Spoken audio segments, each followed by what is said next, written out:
Hello friends, मेरा नाम शिवम भरद्वाज है। मैं आपका स्वागत करता हूं आपके अपने चैनल शिवम भरद्वाज एक्सपर्टीज़ में। और मैं एक ऑफलाइन एंड ऑनलाइन ट्यूटर हूं। तो आज का जो मेरा टॉपिक है इस वीडियो का वो है कि होम ट्यूशन में हम पेरेंट्स से ट्यूशन की अच्छी फ़ीस कैसे चार्ज करें, या मैं ये कहूँ कि हाई फ़ीस कैसे चार्ज करें। ये आज का हमारा इस वीडियो का टॉपिक है।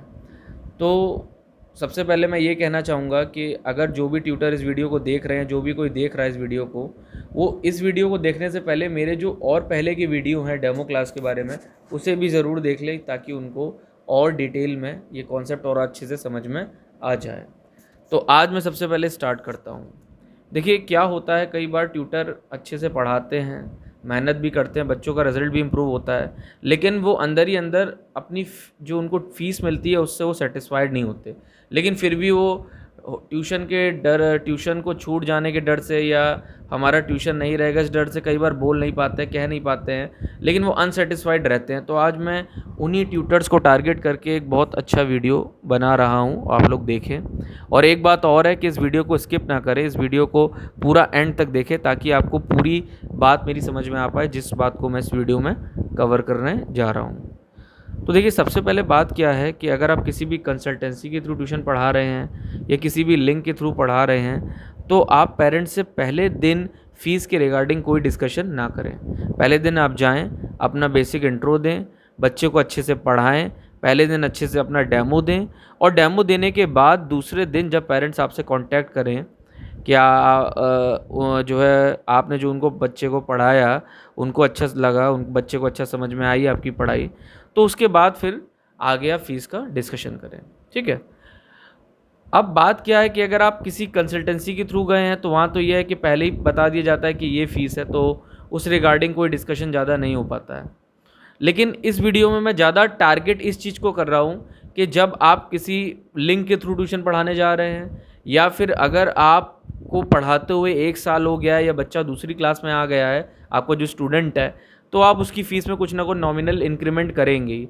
और जो कि मैं समझता हूँ करना ही चाहिए, क्योंकि देखिए हो ये रहा है कि आज की डेट में स्कूलों में जो पढ़ाई हो रही है वो इतनी मैं ये नहीं कहूँगा कि बुरी हो रही है, लेकिन एक जो वे ऑफ स्टडिंग है आज की डेट में, हर 80 to 90% बच्चे होम ट्यूशन पढ़ रहे हैं, और कहीं ना कहीं उनको स्कूल की पढ़ाई से वो सेटिस्फाइड नहीं है। तो हो क्या रहा है कि बच्चों की जो पूरी रिस्पॉन्सिबिलिटी हो रही है वो ट्यूटर्स पे आती है, और ट्यूटर्स उन पे मेहनत करते हैं, और ट्यूटर्स ही उनको जितने भी टॉपिक्स हैं, जी चीज़ें हैं, वो अच्छी डिटेल में बताते हैं। तो ये बहुत बेसिक नीड है। तो अगर जो भी पेरेंट्स स्कूल की हाई फीस दे सकते हैं, स्कूल में महंगी फ़ीसें दे के अपने बच्चों को पढ़वा सकते हैं, तो उनको ट्यूटर्स को भी अच्छी फ़ीस देनी चाहिए। कई होते हैं पेरेंट्स जो इस बात को समझते हैं, और कई ऐसे भी पेरेंट्स होते हैं, मैं सबकी बात नहीं कर रहा हूँ, जो इस चीज़ को नहीं समझते हैं। तो इसके लिए आप लोगों को, ट्यूटर्स कम्युनिटी को ये बोलना चाहिए, आप लोगों को खुद ये चीज़ के लिए पेरेंट्स से कहना चाहिए, क्योंकि ये आपका हक है और आपकी मेहनत है। तो सबसे पहली बात तो ये कि जब आपका डेमो सेटिस्फाइड हो गया, उसके बाद पेरेंट्स ने अगर आपसे ट्यूशन फ़ीस की बात कही है, तो आप पहले उनसे, सबसे फर्स्ट ये है कि आपसे वो पूछेंगे कि भाई आप क्या सर फीस चार्ज करना चाहेंगे। तो आप जो उनको फ़ीस बताएं वो एग्जैक्ट ना बताएं, उससे थोड़ा सा ऊपर रखे ही रखें। जैसे कि अगर लेट से आपको क्लास 10th स्टैंडर्ड की आप 5000 चार्ज करते हैं, तो आप उनको 5500 बताइए या 6000 बताइए फॉर एग्जांपल। बाकी ये रेट डिपेंड करता है लोकेलिटी, एरिया, बोर्ड और क्लास के हिसाब से, और भी बहुत सारे फैक्टर होते हैं। इससे क्या होता है, देखिए एक ह्यूमन नेचर है, हम लोग का जो इंडियन है, हम लोग का एक नेचर होता है बार्गेनिंग करने का। तो अगर आप एग्जैक्ट फीस बोलेंगे तो हो सकता है पेरेंट्स उसमें उनको लगे कि वो ज़्यादा आपसे फ़ीस, मतलब पेरेंट्स ट्यूटर ने आपसे ज़्यादा फ़ीस मांग ली है, तो वो बार्गेनिंग करेंगे, वो आपसे कहेंगे कि सर आप कम कर लिए। तो आप थोड़ा सा इसीलिए मार्जिन पहले से मेंटेन करें। इसके अलावा आप ये भी चीज़ बताइए कि आपने जो फ़ीस बोली है, आप उस फ़ीस के लिए प्रॉपर तरीके से वर्थ रखते हैं, आप उस फ़ीस के, जैसे मैं कहूँ, हकदार हैं, आप उस फ़ीस के लिए जस्टेबल हैं। अब आप कहीं अगर 1 साल से पढ़ा रहे हैं, आपके पढ़ाने से बच्चे में इम्प्रूवमेंट हुआ है, तो आप पेरेंट्स को ये सारी चीज़ें बताइए, उन्हें मेंशन करिए कि देखिए हमने आपके बच्चे को पढ़ाया, और हमारे पढ़ाने से आपके बच्चे में ये इम्प्रूवमेंट आया है। ये देखिए पहले बच्चे का रिज़ल्ट ये था, 60%, 70%, अब 80% हुआ है, अब 90% हुआ है। या पहले बच्चों को बेसिक कॉन्सेप्ट्स नहीं आते थे, अब उसको बेसिक कॉन्सेप्ट समझ में आने लगे हैं। तो आप पेरेंट्स को खुद से ये सारे पॉइंट्स रखिए, पॉइंट टू पॉइंट पेरेंट्स को बताइए ये सारी चीज़ें कि हमारे पढ़ाने से बच्चे में ये इम्प्रूवमेंट आया है। क्योंकि देखिए आज की डेट में माउथ पब्लिसिटी बहुत ज़रूरी है। अगर आप खुद से अपनी पब्लिसिटी नहीं करेंगे, खुद से अपने बारे में नहीं बताएंगे, तो पेरेंट्स को ये चीज़ समझ में नहीं आने वाली है। तो आप ये चीज़ें पॉइंट टू पॉइंट रखिए कि आपके पढ़ाने से, आपके एफर्ट से बच्चे में ये इम्प्रूवमेंट आया है। सो आप डिज़र्व करते हैं कि आपकी फ़ीस बढ़ाई जाए, ठीक है।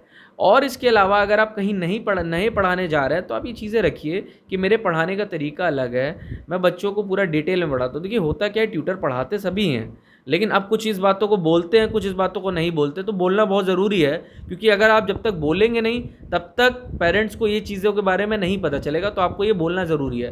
तो आप पेरेंट्स को बताएं कि देखिए हम पूरा सिलेबस पढ़ाते हैं, खाली उनकी प्रॉब्लम्स की डील नहीं करते। और जब उनके एग्ज़ाम्स होते हैं हाफ ईयरली या एनुअल्स, तो हम एक्स्ट्रा टाइम देते हैं, हम उनको उनकी एक्स्ट्रा क्लासेस लेते हैं, हम संडेज़ को भी क्लासेस लेते हैं, हम एक्स्ट्रा टाइम देते हैं बच्चों पे, एक्स्ट्रा एफर्ट्स करते हैं और उनको पेपर्स प्रोवाइड करते हैं, सैम्पल पेपर्स प्रोवाइड करते हैं। तो आप ये सब करके ऐसा सब बताइए। तो जब आप ये सब चीज़ें रखेंगे तो इनका कोई ना कोई इम्पैक्ट होगा। पेरेंट्स मजबूर होंगे इस चीज़ को सोचने के लिए, और वो मजबूर हो जाएंगे आपको आपकी अच्छी फ़ीस देने के लिए। तो आप इन सब चीज़ों को अपनाइए, ठीक है।